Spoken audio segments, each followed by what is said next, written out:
My name is Carrie Albright, and I'm here to speak to you about a therapy called speech entrainment. This therapy is specifically geared towards people with aphasia. Now, fluent speech production appears to rely on connectivity between the anterior and posterior speech regions of the brain. And a stroke, well, that would have a negative effect on the connectivity. Considerable evidence suggests that maladaptive alterations in the brain following a stroke can hinder rehabilitation. Now, speech entrainment, this is the online imitation of an audio-visual speech model, and it has been demonstrated to improve speech fluency in patients with non-fluent aphasia. One possible explanation for why speech entrainment enhances speech output is because it synchronizes the functional connections between the anterior and posterior language regions, so they can be more comparable to that of the neurotypical speakers. Now, during the rehabilitation, these individuals are attempting to do a task that is naturally very challenging for them. They are attempting to speak. But what if we just performed treatment by having them watch and listen to a speaker in an effort to engage the leftover areas in their left frontal lobe, as opposed to requiring them to work on something that's extremely frustrating and challenging? Now, if I simply slowed down my speech a little bit, you would be able to imitate me in real time. This is another extremely intriguing aspect of audiovisual speech, which is what we refer to when you observe the articulators very carefully and listen at the same time. There's no magic involved. Even though there would be a few hundred milliseconds of a delay, you could actually speak to everything that I'm saying at the same moment. I'm not referring to speaking again. No, really what I mean to say is that you pronounce my words exactly at the same moment as I do. The fact that people with non-fluent speech may imitate this type of speech, even though they can only utter a few words or possibly one or two at a time, it's highly intriguing. So what I want to show you first is an example of a person with a severe expressive language delay and how they sound before the use of the speech entrainment therapy. Let's have a look. Listen. Try to say what you can about eggs. Eggs. Eggs. But I like to to. eat eggs. Oh, I know what it is. I like to eat eggs. And You could clearly hear on that video that the client had very limited speech capabilities. So next, what I want to show you is actually what happens if he tries to speak with this kind of audio-visual feedback. Now, there are a couple of things that I want to point out to you.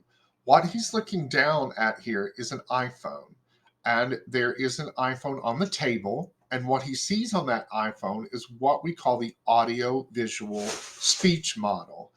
And that's what you see in the lower left corner, that the person is going to talk. It was, a matter of fact, that person is going to talk about what he was trying to describe before, how you can make scrambled eggs. But in addition to watching, he's also listening through the headphones on the iPhone. I suggest that during the whole time that we listen to the video, that you focus on your visual attention, that you focus your visual attention on the speech model. Okay, so let's give this just a little listen to see the improvement. I like to eat scrambled eggs for breakfast. I like them because they are fast and easy to make eggs and knit out in pan and melt some butter over medium heat. And crack the eggs into the pan and I like scrambled eggs best. No, I until they are done. Well, that was a major improvement. In that second video, we can really see how the functionality and the connectivity had a great improvement while utilizing the speech entrainment therapy. Now, the study that I used for this was called Speech Entrainment Improves Connectivity Between Anterior and Posterior Cortical Speech Areas in Non-Fluent Aphasia. Now, within this study, we had 24 individuals, 5 women, with chronic Broca's aphasia due to a single event in the left hemisphere stroke were studied. Now, the main goal of this study was to compare functional connectivity during speech entrainment and free speech in a group of people with aphasia and a group of people with normal brain function controls. Also, regression models that predicted language scores during free speech had more connections than those that predicted language scores during speech entrainment. Now, this suggests that the connectivity during free speech is more likely to be a significant predictor of language scores than connectivity during speech entrainment. But the results between connectivity and behavior show some promising signs that left hemisphere anterior posterior synchrony can get better when doing an audiovisual task. Now, the results show that when speech entrainment is present, people with non-fluent aphasia not only improve their behavior as measured by more fluent speech, but also their neurophysiology as shown by neural synchrony that is more like that of a neurotypical control group. Improved synchrony as measured by the functional connectivity suggests that practicing with an audiovisual aid may make it easier for atypical post-stroke connections, especially between residual left hemisphere regions of interest, so they can talk to each other better.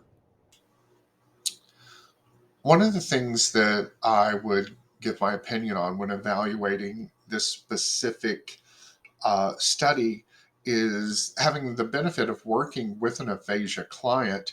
One of the things that I kind of learned is they can easily just repeat words. They can easily recite things that they learned in kindergarten, songs like Somewhere Over the Rainbow. They can really get lyrics and things like that out pretty well. So if I'm working with an aphasia client and I go say celery and they say celery, um, they're not really using all parts of the brain. They're just repeating. So even though I do think there's a lot of functional connectivity that clearly is happening, and due to the brain plasticity, doing a lot of kind of like workarounds the ischemic tissue, I can see how that can better it. But at the same time, is speech entrainment just a very, very fast version of repeating a word? Like I, can, be.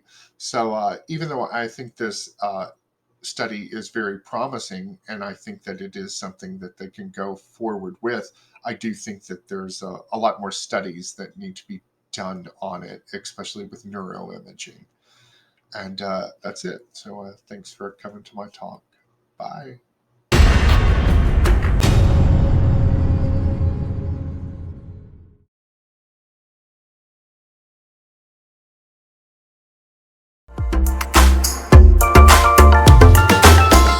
Give you a demonstration of speech entrainment. And I have McKenna here with me today. So as you saw in the video of mine, you could see what it was done with an audio-visual device. But this will be without the audio-visual device, and it'll be more one-on-one. So I'm just going to start to speak, and then McKenna will try to repeat it as I'm saying it. Okay, are you ready? Okay, here we go. So, I was walking on the beach and I saw a dolphin and I was like, wow, this is amazing. So freaking amazing. Okay. And that's an example of speech entrainment. Wasn't that wonderful? Thank you for your time, McKenna. Greatly appreciate it. Yeah, and we're matching. Yeah, exactly. We look good. Okay. Bye.